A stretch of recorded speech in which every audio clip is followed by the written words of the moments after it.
from your local news source. This is ABC 22 News at 11. Good evening, everyone. Floodwaters threaten the Miami Valley tonight, and people in low-lying areas are in particular danger. The power is out and the river is rising in parts of Sydney, and town officials are getting ready for an evacuation.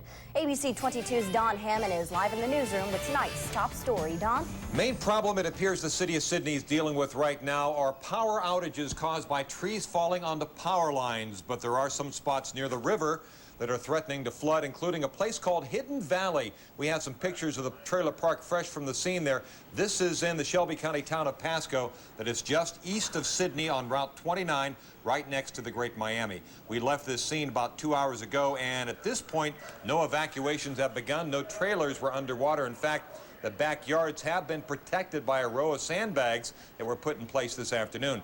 They started sandbagging at about 3 this afternoon. When we were there, the sandbagging had stopped, and people really just hoping for the best. Anybody seen it worse than this around here? 95. Okay, let me talk to you, partner. How bad was it? 95 and 96. That deck right there is about 3 foot off the ground, and it was running across the top of that deck. Okay. We had propane tanks floating down here. Okay, and these are backyards, but I mean, do people get stranded back here? I mean, no. Trailers float away? I mean, how bad does it get? 95, they evacuated this trailer park, and we had propane tanks floating, and like I said, they just emptied the trailer park out. And we've been told by emergency management officials that they will issue an evacuation order for South Sydney when the river hits 15 feet. Right now, it's at the 13-foot mark. The way it's going, that evacuation order could hit about 6:30 in the morning. But if your home does fill with water, you need a place to stay. Sydney High School is now open as an evacuation center. Also, keep in mind, some schools have already canceled classes for tomorrow, so keep an eye on the closing list before you head that way tomorrow morning. Don Hammond, your local news source. Thank you very much, Don. Now, high water is also causing problems in Miami County. A trailer park in Fletcher has been evacuated because of the high water. A shelter is open now at the Troy Church of the Nazarene on Barnhart Road. The Miami County Sheriff's Department is asking residents to only call 911 in cases of extreme emergency. Rescue crews and dispatchers are very busy now dealing with flooding problems. And Preble County is also facing flooding dangers tonight. High water has shut down several roads. Some drivers on Preble County Line Road decided to plow ahead through the standing water, taking their chances on the depth of the flooding. Emergency officials say that's not a good idea. Despite the flooding, there have been no reports of injuries or evacuations in Preble County. Well, flood warnings across the Miami Valley and in Richmond, Indiana tonight thanks to a pounding from relentless rain. In Huber Heights, high waters shut down Rip Rap Road. In Beaver Creek, Factory Road is closed. In Farmersville, West Carrollton Road south of town is impassable.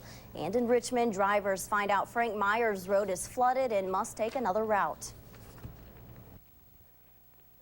It's the usual ones, but those are mostly out in the counties. The ones that are along the river and stuff do flood every time. From my understanding, they're back underwater again. They probably will be for a couple days till it goes back down again. If you had to choose between snow or rain, what would it be? Sunshine and a beach somewhere.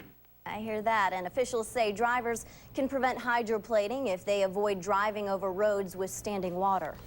We need a break from this rain, and we need it now. But will we get it? Let's check with meteorologist Mike Twillard. What do you think, Mike? Mark, unfortunately, I, of course, in total agreement with you. We need it to stop right now. I think it's going to be with us at least another 8 or 9 hours.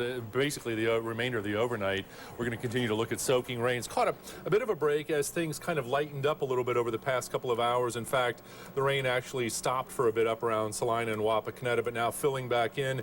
And as you look just west of Dayton, you can see some of the darker greens and yellows showing up.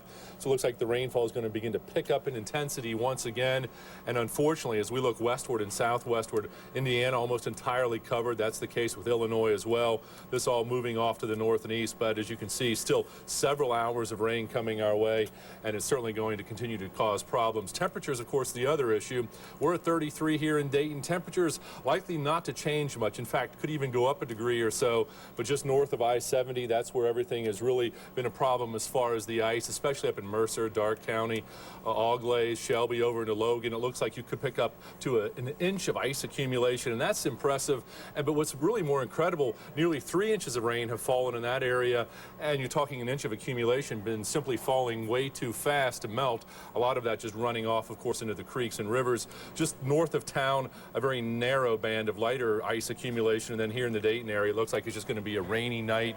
Probably going to pick up another 3/4 of an inch of rain before things finally start to wrap up tomorrow morning. Things will improve over the next 24 hours. We'll talk about that in just a bit. Mark? Well, we can't wait to hear about that, Mike. Now, all of the Miami Valley has been under flood watches and warnings today and tonight, and nearly every county has had flooded roads. Examples include Dayton, Cincinnati Pike, Chautauqua Road, and Farmington Road, all in Miamisburg. Emergency officials advise you to stay home if you have to venture out. They say take these precautions. First, don't try to drive through high water. If your vehicle becomes surrounded by water, get out immediately and move to higher ground. Vehicles can be swept away in just 2 feet of water. Don't try to cross floodwaters on foot. Instead, look for the higher ground. Even a few inches of fast-moving water can knock you off your feet. Also, stay away from creek and stream banks, storm drains, ditches, ravines, and culverts. Some northern counties in the Miami Valley brace for pelting of ice today. It wasn't as bad as expected, but there are travel concerns ahead. Ice fell in Auglaize County today, but street maintenance crews already had a jump on it. They were expecting to get ice all day and night, so early this morning they were already out on the roads. We make a mixture of 1 part a very fine limestone with 1 part salt, and it's called a grit mix. And we probably put 300 tons of that down in our system this morning before daybreak. So. Crews are now paying close attention to area roadways. They say they're ready to head back out if the temperatures drop below freezing. A lot of winter is still ahead, but not a lot of money in the Dayton budget to deal with another snowfall. City Manager Jim Deneen says the city spent more than $600,000 digging out from the record snowfall 2 weeks ago. Deneen plans to request $500,000 in emergency funding from FEMA, but there's no guarantee the city will get it. You never know with FEMA. You get zero, you could get it all. Usually you get somewhere, if you get something, you usually get less than your request. Last year we did pretty good. We had a snow event there that qualified. We put in for $364,000. We got $326,000. So that's sort of our contingency plan. Now, Deneen says if the FEMA money doesn't come through and we do get hit with another snowfall, he'll have to use other parts of the budget to pay for the snow removal. It could mean taking money allocated for new police cruisers, fire trucks, and other equipment.